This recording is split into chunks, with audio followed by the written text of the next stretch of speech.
Right, I'm joined by Ronnie from Those Damn Crows. How you doing, man? Very well, man. Thank you very much. Was the set good? Yeah, it was awesome. It was awesome, in all fairness. Skies opened up and then it was like absolute dog shit rain. And, Yes. But it's part of the fun, it's part of the story, it's part of the journey, and I like so. It is.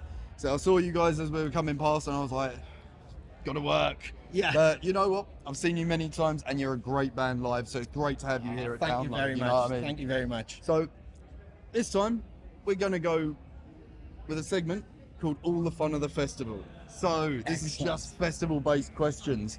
So the first one is, what is your best festival experience? Either just yourself or as a band, or both. Oh, that's a good one. Both. I'd say individually, I went to Reading in like the early 2000s, and I got so drunk I ended up in someone else's tent. And when I woke up, they were kind of against the tent, freaked out, and it was like, all right, everything okay? And then I kind of made my way back to the camp, like, so that was like an introduction to festivals, like. I have to say, I was at Reading in the early 2000s, and I do remember waking up in my tent and there was this Welshman there. It was terrifying. Growling, like, you know what I mean? Jesus. And as a band, we've had so many, but lately over in Europe, it's been fantastic fun, like, so, especially when you're supporting, there's just been, loads of good moments that I can't say. And then just really good special moments as a group, like, you know, so. And I think for Download, it's amazing coming from the Doctor stage to playing the main stage, so, and that whole journey doing it, like, you know, so, as a band. See, the fact you said you can't say, it makes me want to know, but I won't press it. Oh, God no, boys wouldn't forgive me. Well, I'll try and get out of you someday. So, what country has been the best festival experience? Well, nothing against Britain. Not at all. Have you seen the weather? Yeah, I'd say like European weather is fantastic, but in all fairness, Download's been absolutely fantastic to us. Like, so yeah, we just love all festivals. There's always a good vibe. There's different bands, so it's hard to really pick an individual festival. I think we just enjoy. It's the one time you can play with metal, whatever, do you know what I mean? They cross the genres and everybody kind of meets up. You see crew from different bands that you've met, so it's like a real cool like reunion, like, you know, so. Amazing. So what would you say are your essential festival items? So what can you not do without? Well, I should have brought wellies. That's going to be on the list from now on, like, you know. You'd think I would have learned by now, like, but just like wipes. The man wipes, Yeah. as someone once said to me. Man wipes and booze, and you're fine, like, everything's better then. To be fair, the shoes don't look too damaged yet, but... They're not, but they're my second pair. The other ones are absolutely trashed. Oh, God, I Yeah. can imagine. Yep, wellies all the way. I mean, I walked in here with my wellies and I was man. like, is this worth it? Then it happened. Yeah. So I made the right choice. Yeah. So, how does festivals differ for you to a venue? I think with a venue you get more time sometimes as an artist, so you can, like, you know, you can do your sound check as an headliner. If you're supporting and you're on first, obviously you get an idea of what the sound's going to be like, and then you get a run, so you get a bit more comfortable. With a festival, I mean, we haven't played a live show for a while, since about, I want to say February. So we've been busy doing other stuff with the new album and stuff, and so it's a bit throw and go, the term is, like, you know, you get on the stage, you've got no real idea of what it's going to sound like, and you have to do things on the fly, so it's definitely a learning curve. Yeah. So, what do you prefer? Do you prefer festivals or venues? What would your pick be? Well, the safety would be the venues, but the excitement is in festivals, because, True.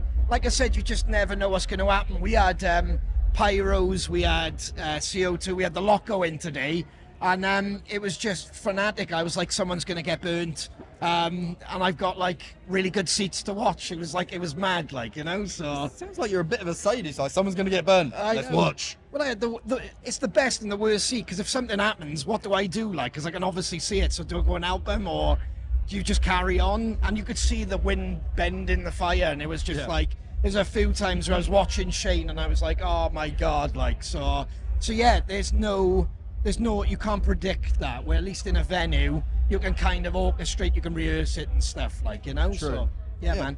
So, have you ever had any funny, or dare I say it, gross festival experiences? Oh, Apart from waking up in someone's tent that weren't yours. yeah, that's a bit too much of the booze, and yeah. Toilets are always an issue. That's without going into it too thing, but yeah, there's been a few incidents where toilets are a real nightmare, like, you know. But it is what it is. It's part of the fun in the story, I suppose. Do you know what I mean? But yeah, Fair one. So, what would your fantasy festival lineup look like? Now, this can be anyone. They could be living, they could be dead, they could be together, they could have broken up.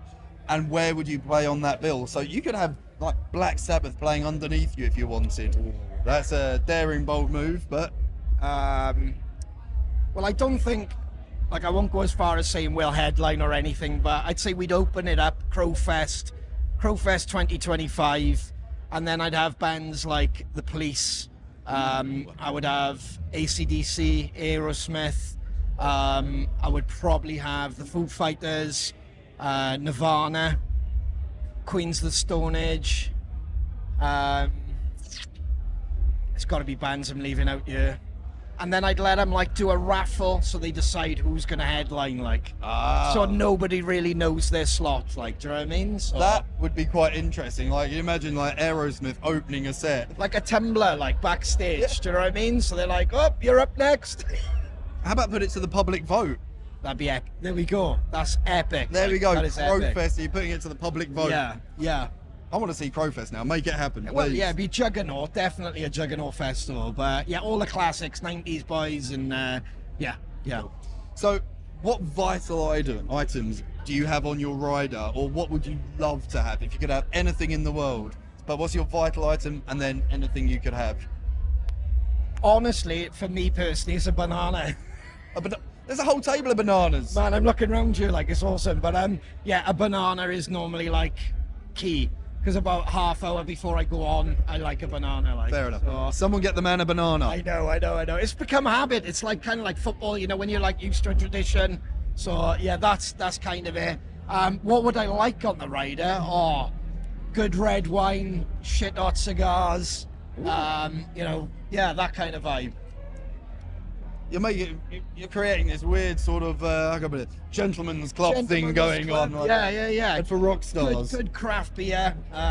But yeah, finest alcohol, and then like really nice cigars, good Cuban cigars. And You're stuff. talking about like the ones where you can't see yourself in front of you, like your hand in front of your face. Fuck When yeah, it's like amazing. For me, it'd be like, you know, smoking a totem pole, like. Perfect. So, final question. What advice would you give someone that's coming to their very first festival? Just embrace it, the weather. Go and see as many bands as you can. Don't worry about clashes. You can split it. But the most important thing is just have fun. Don't let anything kind of make it negative. There's always someone who'll try and look after you as well. You're never on your own. I've met loads of good friends at festivals, and new friends. So yeah, I would encourage everybody to kind of buy tickets, support festivals, and support the newer bands as well. Try and see the newer bands, because they're the ones who end up on the main stage. So with your help. That is true. So, I mean, I need to give a shout out to Hanabi. I don't know if you saw them, but my God, they're phenomenal. I heard great things about them, which is awesome. Yeah. So, and that's what I mean, man. Like, the more you support bands like that, the more you'll see them on the bigger stages, Exactly. selling out the bigger venues. You know, we're not stupid. It's the fans that's got us where we are, like, you know, and we appreciate that every single day, like. And that's not like a campaign manager. That's like literally the truth, like, you know. So, yeah, we're their band. I think you're in the wrong business. You should be in PR. Like, let's do this. There we are. Anyway, this has been Ronnie from Those Damn Crows. Thank you so much.